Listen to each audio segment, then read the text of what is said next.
নমস্কার বন্ধুরা, সুজাতা কিচেনে আপনাদের সকলকে স্বাগত।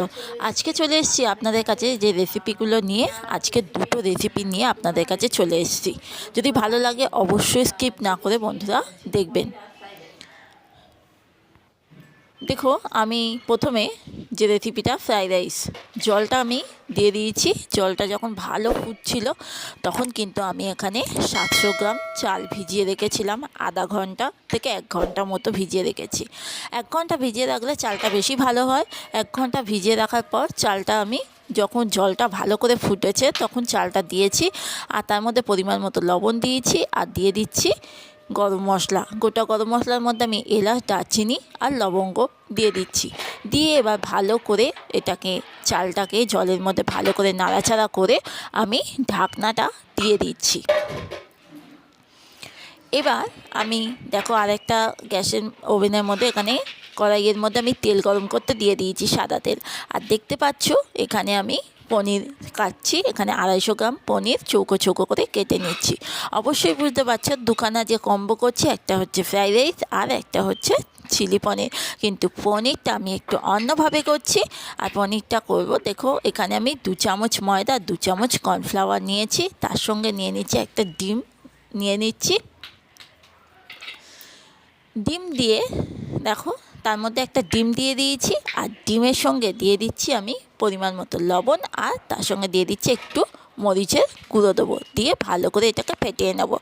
যদি ভালো লাগে বন্ধুরা অবশ্যই চ্যানেলটাকে যারা সাবস্ক্রাইব করোনি একটু সাবস্ক্রাইব করে দিও, আর পাশে থেকেও একটা লাইক কমেন্ট করে জানিও কেমন লাগলো রেসিপিটা।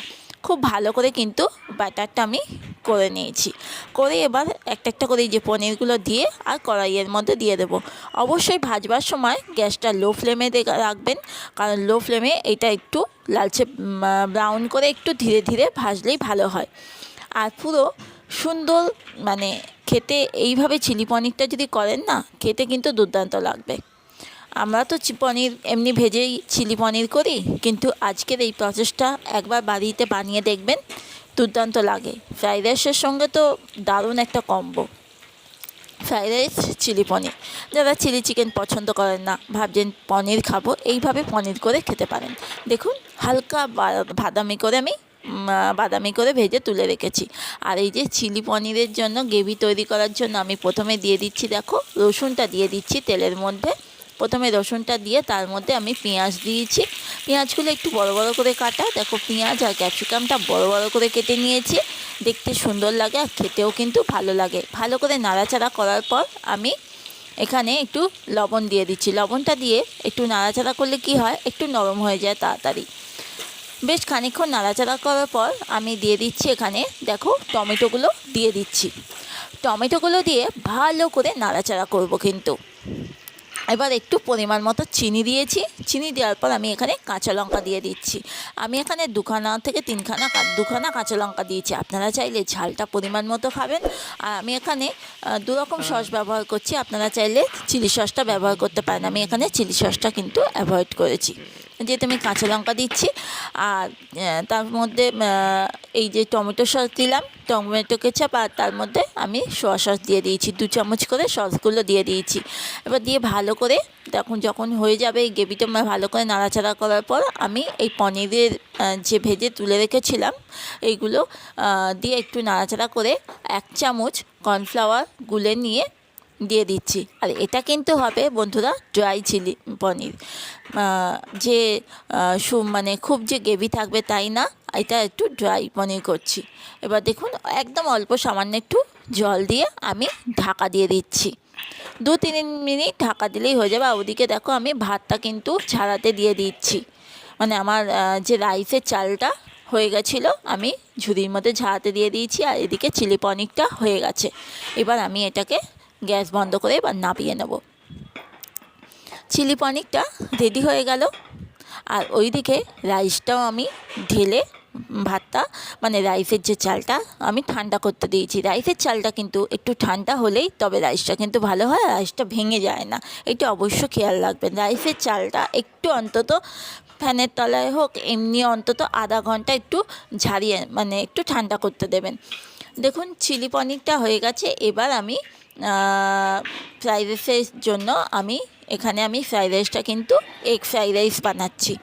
আপনারা চাইলে এটা এগ ছাড়াও ভেজ ফ্রাইড রাইস করা যায়। ভেজ ফ্রাইড রাইসে আমি এটা দুখানা ডিমের মধ্যে আমি এখানে নুন দিয়েছি, আর তার মধ্যে মরিচ গুঁড়ো দিয়ে ভালো করে এটাকে গুলে আমি কড়াইয়ের মধ্যে দিয়ে দিচ্ছি। এবারে এটাকে একটু ভালো করে ভেজে নেব, ভালো করে মানে একটু হালকাভাবে ভেজে, আর একটু মানে টুকরো টুকরো করে নিচ্ছি ডিমগুলোকে দিয়ে। এবার যেরকম ভাজা হয় ডিম ভাজা, এরকম ভেজে আমি তুলে নেব। আর ওইদিকে থালার মধ্যে আমি বিনস, গাজর, ক্যাপসিকাম, পেঁয়াজ কেটে রেখেছি। আর এইভাবে ডিম, যেহেতু এগ ফ্রাইড রাইস করছি ওই জন্য আমি কিন্তু এখানে পেঁয়াজটা দিচ্ছি, আর এখানে আমি কাজু কিশমিশটা দিচ্ছি না। দেখো ডিমটা আমার ভাজা হয়ে গেছে, ডিমটা নামিয়ে দিচ্ছি। ওই কড়াইয়ের মধ্যে আমি দিয়ে দিচ্ছি একটু ঘি দিয়েছি, আর তার মধ্যে সাদা তেল দিয়ে দিয়েছি। আর দিয়েছে দেখো দুখানা তেজপাতা দিয়েছি, আর গোটা গরম মশলা দিয়ে দিয়েছি। দিয়ে আমি প্রথমে পেঁয়াজগুলোকে, দেখো বিনস, গাজর, ক্যাপসিকাম নিয়েছি, আর এই যে পেঁয়াজগুলোকে আমি প্রথমে কিন্তু দিয়ে দিচ্ছি। পেঁয়াজগুলো লালচে করে যে ভাজবো তা না, পেঁয়াজগুলো সামান্য একটু নাড়াচাড়া করে বাকি যে বিনস, গাজর, ক্যাপসিকাম আছে সবই আমি একসঙ্গে দিয়ে দিচ্ছি। দিয়ে এবার হালকা করে মানে গ্যাসের ফ্লেমটা হালকা করে কিন্তু এটা ভাজবো, আর এটা একটু ঢাকা দিয়ে দিয়ে ভাজবো। পরিমাণ মতো লবণটা অবশ্যই দিয়ে দিচ্ছি। লবণটা দিলে কি হয়, তাড়াতাড়ি সবজিগুলো নরম হয়ে যায়। গ্যাসের ফ্লেমটা আস্তে করে দিয়েছি, একটু নাড়াচাড়া করে আমি ঢাকা দিয়ে দিচ্ছি। এবার দেখো, আর ফ্রাইড রাইসের চালটা দেখো একদম ঝুরঝুরে হয়ে গেছে। আর কীভাবে ফ্রাইড রাইসটা বানাবো, আমি কিন্তু একটু অন্য প্রসেসে বানাই, যে কড়াতে দিয়ে নেড়ে সেই প্রসেসে আমি বানাই না। আমি যে জায়গাটা ফ্রাইড রাইস বানাবো তার জন্য তার মধ্যে আমি খানিকটা রাইস নিয়ে নিয়েছি, আর খানিকটা আমার ঝুড়ির মধ্যে আছে, দেখতেই পাচ্ছ তোমরা। এদিকে ভাজাটাও হয়ে গেছে, আর রাইসটা দেখো, রাইসটা কিন্তু আমার ঠান্ডা হয়ে গেছে। দেখো আমি হাত দিয়ে দেখাচ্ছি, রাইসটা কিন্তু বেশ ঠান্ডা হয়ে গেছে। এবার আমি রাইসের মধ্যে হাফ ডিম ভাজাটা দিয়ে দিচ্ছি। যেরকম আমরা সাধারণত বিরিয়ানি করি সাজিয়ে, আমি সেইভাবেই কিন্তু রাইস করি।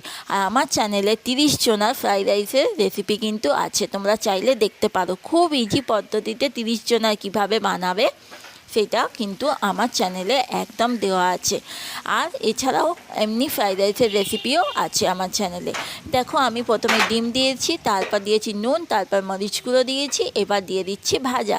একটা একটা করে লেয়ার করে সুন্দর দেখো লেয়ারে, মানে যেগুলো একটা লেয়ারে এরকম দিলাম, দিয়ে এবার আরও খানিকটা রাইস দিয়ে দিচ্ছি, দিয়ে আরেকটা লেয়ার বানাচ্ছি। একই সেম প্রসেসেই বানাবো। এই প্রথমে ডিম ভাজা যেটুকু আছে সেটুকু ডিম দিয়ে দিচ্ছি। আর যদি তোমরা চাও এর মধ্যে চিকেনও দিয়ে দিতে পারো, বা এর মধ্যে একটু চিংড়ি মাছ ভাজা দিয়ে দিলেই তাহলে হয়ে যাবে মিক্সড ফ্রাইড রাইস। আর দেখো যে ভাজাটা আছে, আমি কিন্তু এক্সট্রা কোনো তেল বা ঘি দেবো না, এই ভাজার তেল ঘিতেই হয়ে যাবে কিন্তু। আর পরিমাণ মতো লবণ দিচ্ছি, আর মরিচ গুঁড়ো দেবো, ব্যাস। এবার আর হ্যাঁ, অবশ্যই একটু চিনি তো দিতে হয়, ফ্রাইড রাইসে একটু চিনি না দিলে ভালো লাগে না, ওই জন্য দুটো লেয়ারে অল্প অল্প করে কিন্তু আমি চিনি দিয়েছি। দেখো এবার এরকমভাবে আমি নাড়িয়ে নেবো, শুধু একটা ভাত কিন্তু ভাঙবে না। এইভাবে রাইস করলে একদম প্রত্যেকটা চাল, মানে যে ভাত পুরো সরা সরা সুন্দর থাকবে, আর ঝরঝরে, মানে একদম ঝরঝরে। এবার দেখো যে বাদবাকি যে রাইসটা আছে সেটাও আমি আস্তে আস্তে দিয়ে এইভাবে নেড়ে চেড়ে নেবো। আর এত সুন্দর প্রসেস না এইটা, তোমার এইটা মানে একটা ভাত তো ভাঙবে না, প্লাস রাইসটা খেতেও কিন্তু দুর্দান্ত লাগবে, খুব অয়েলিও হবে না। যদি ভালো লাগে বন্ধুরা, অবশ্যই একটা লাইক সাবস্ক্রাইব করে পাশে থাকবেন, আর কেমন হলো অবশ্যই জানাবেন, যাতে আরও সুন্দর সুন্দর ভিডিও আপনাদের কাছে নিয়ে আসতে পারি। দেখো রাইসটা একদম রেডি হয়ে গেল, আমার রাইস কিন্তু একদম রেডি, আর ওইদিকে আমার চিলি পনিরটাও রেডি। দুটো রেসিপি আমার রেডি হয়ে গেল। আর রাইসটা দেখো, এইভাবে রাইসটা করলে কিন্তু খেতে কিন্তু দুর্দান্ত লাগে, আর সুন্দর মানে ঝরঝরে হয়ে যায়। একদম রেডি দেখো আমাদের রাইস। তাহলে বন্ধুরা, তাহলে আমাদের রাইস আর চিলি পনির একদম রেডি। তাহলে ঝটপট যারা সাবস্ক্রাইব করোনি, একটা সাবস্ক্রাইব করে পাশে থাকো, আর নতুন নতুন ভিডিও নিয়ে আমি আবার হাজির হয়ে যাব তোমার কাছে। ধন্যবাদ।